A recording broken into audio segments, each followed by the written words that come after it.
मनिहारन से भारतीय जनता पार्टी के विधायक देवेंद्र नीम जी मेरे साथ हैं। 3 नवंबर को आपने तहसील का उद्घाटन किया। पोस्ट डाली के सपन साकार हुआ है पूरी विधानसभा का, और आप भी प्रयास में थे कि वे तहसील यहाँ तक पहुंचे। लेकिन अब देख रहा हूँ परसों आप वहां निरीक्षण पर गए तो वहां पे आपने दिखा रहे हैं वहां पे कि टाइलें धस गई, दरार आ गई। क्या लगता है सर, ये कैसे भ्रष्टाचार कैसे हो गया ये? नहीं नहीं, मैंने तो मुझे 5 साल लगे इस तहसील को यहाँ पर लाने के लिए, क्योंकि पुरानी तहसील जो थी वो हमारी मंडी समिति जो थी वहाँ पर चलती थी। और जो हमारी सरकार का मिशन है कि आम आदमी तक सरकारी योजनाएं पहुंचे, उसके लिए हमने एक नई तहसील की डिमांड करी थी, जिसको हमारी सरकार ने हमें देने का काम किया। लेकिन जो कुछ लोग जो हमारे विभाग के अधिकारी हैं, उनकी कुछ कमी रही होगी। जब ये इतना बड़ा बिल्डिंग बनकर तैयार हुई तो कहीं पर फर्श बैठ गया, कहीं पर लेंटर में दरार आई है, और भी अन्य कमियां हैं जो उसमें जांच के बाद ही पता लग पाएंगी कि क्या क्या कमी इसमें बिल्डिंग में आई है। जी। क्या आपने इसको लेकर कोई पत्र वत्र लिखा है अधिकारियों को या शासन को अवगत कराएंगे सीएम तक? मैंने इसमें पहले भी एक पत्र लिखा था माननीय मुख्यमंत्री जी को कि क्योंकि मैंने बीच में भी एक बार यहाँ पे औचक निरीक्षण किया था, तो उसमें कमियां पाई गई थी।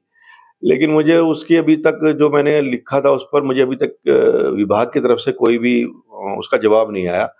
तो एक चिंता का विषय है कि विधायक ने, जनप्रतिनिधि ने जब कोई विषय उठाया तो उसको विभाग के द्वारा, जो निर्माण इकाई है उसके द्वारा विधायक को अवगत कराया जाता कि आपके द्वारा जो कमियां बताई गई थी या तो हमने उसको ठीक करा दिया या क्या स्टेटस है उसका, तो वो वही बताएंगे। लेकिन अगर वो मेरी जो औचक निरीक्षण किया था, जब मैंने उसमें कमियां पाई थी, अगर वो उस पर काम कर जाते तो आज ये स्थिति नहीं आती। उसमें आप ये भी लिख रहे हैं कहीं ना कहीं सरकारी धन का दुरुपयोग हुआ है, तो ये पूरा कहीं ना कहीं जो सरकार की भी नीति है जीरो टॉलरेंस की, भ्रष्टाचार मुक्त रहे। जीरो टॉलरेंस पे काम कर रही है, और हमारी सरकार ने इतना बड़ा बजट जो दिया है वो इसीलिए दिया है कि जो आम जनमानस है, आम जनता है, उस पर तक सरकारी मदद पहुंचती है तहसील के माध्यम से। तो उस पर हमारी सरकार ने एक बहुत अच्छा बजट भी दिया, और उस पर पूरा भव्य, अब मैं समझता हूँ कि अभी तक कहीं पर भी ऐसी तहसील का निर्माण नहीं हुआ जो हमारे रामपुर मनिहारन में है। लेकिन कुछ अधिकारी के द्वारा उस पर भ्रष्टाचार किया, वो आपके सामने आएगा जब उसमें जांच होगी। जांच में जो लोग लापरवाह होंगे या दोषी पाए जाते हैं उनके खिलाफ किस तरह की कार्रवाई?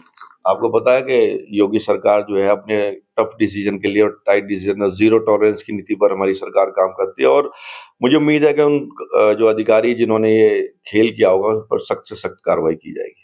चलिए, निर्माण में अगर कोई खेल किया है किसी अधिकारी ने तो उसके खिलाफ सख्त कार्रवाई होगी। आपको याद होगा कि 3 नवंबर को श्री रामपुर मनिहारन तहसील का उद्घाटन हुआ था, खुद विधायक जी ने उसका फीता काटा था। लेकिन जब परसों वो दोबारा निरीक्षण पर गए तो वहां पर कई खामियां जो है वो पाई गई थी, जिसकी पोस्ट उन्होंने सोशल मीडिया पर शेयर भी की थी। अब जांच की बात कहने साथ ही साथ जो लापरवाही जिन लोगों की रही है, जिन लोगों ने लापरवाही बरती है, उनके खिलाफ सख्त एक्शन की मांग जो है विधायक की तरफ से की जा रही है। टीम 9 यूपी के लिए सहारनपुर से विकास कर रही है।